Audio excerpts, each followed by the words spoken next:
Good morning. I've been asked to do a follow-up after last week's talk on how the enemy has climbed over the wall.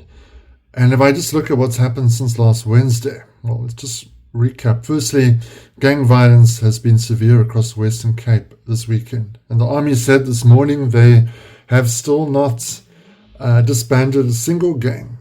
But we'll start phase 2.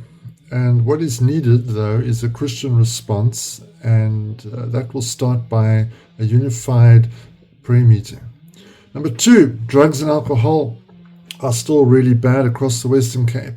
I was a couple of days in Robertson and McGregor since last Wednesday, and what is really sad to see is how children are being affected. In the communities of Drury, Heerville and Unkabele and White City, there were literally hundreds of children under the age of 6, 7 running around, and many of them living in extreme poverty and from homes where addiction is a problem.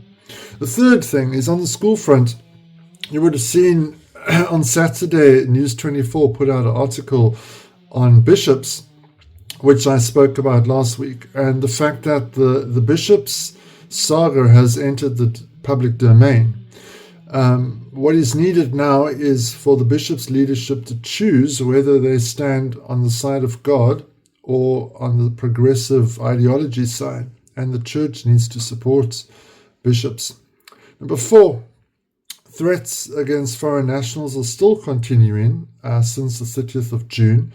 Every single day there have been reports of foreign nationals being intimidated and threatened, and over the weekend, there were armed gangs going into many areas, chasing them out of their shops.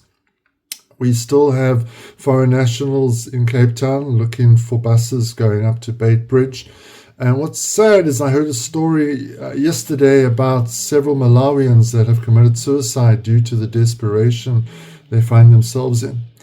Number 5. Well, there still is no kingdom-minded Christian disaster and crisis organization that can take over the many challenges in the Western Cape at the moment. We're praying for that. Number 6, churches are still partnering with groups that are anti-Christian. I won't go into more detail. Number 7, the flood damage in the Breeder River Valley. I went from Worcester, Robertson, all the way to Bonnievale and back. It's still really bad. It hasn't been fixed, almost 3 months with no bridge into McGregor. And the same goes for other communities around the Karoo as well.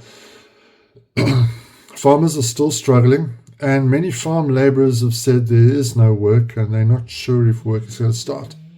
This is going to be a long-term problem.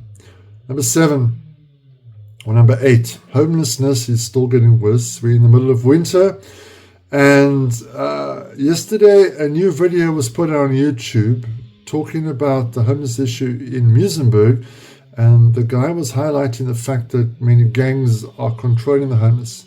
Now that's old news. We've brought this up with government years ago. But this is the reality that at least 15,000 people are facing in Cape Town every day. Number 9, our local and provincial government is still aligning with anti-Christian groups. We need to pray especially for the education department, for social development, disaster management, law enforcement, and health. And of course, the city of Cape Town to start making godly decisions. And lastly, as I mentioned last time, the battle still continues for the soul of our youth. Thank you very much.